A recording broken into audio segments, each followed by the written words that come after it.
अच्छी लग रही हो। यहाँ शास्त्री जी ठीक कह रही, बढ़िया बात है, अच्छी बात है।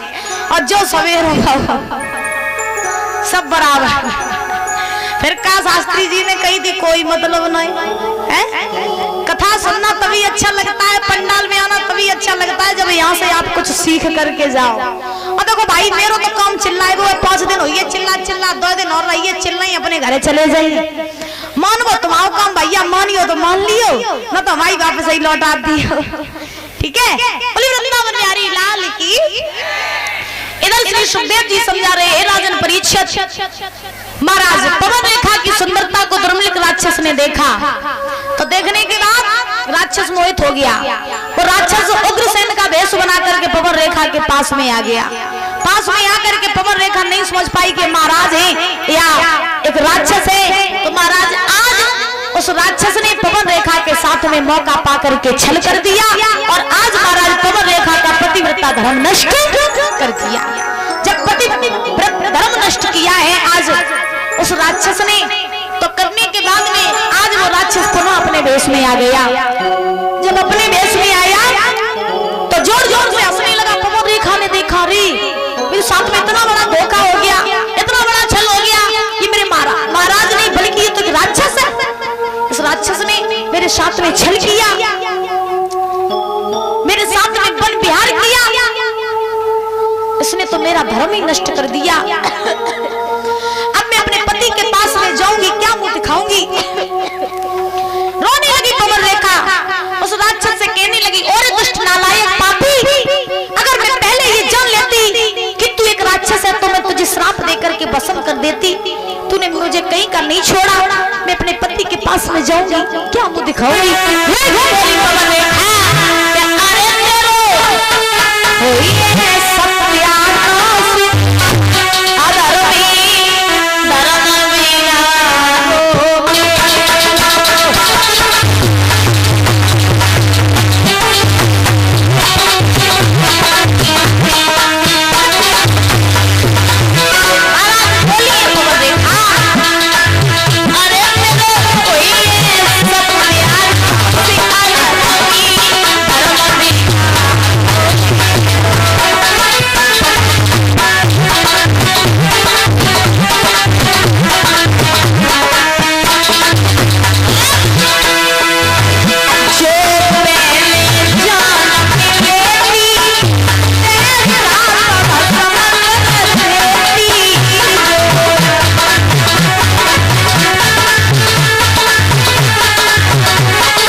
स्वयं भगवान को आना पड़ेगा।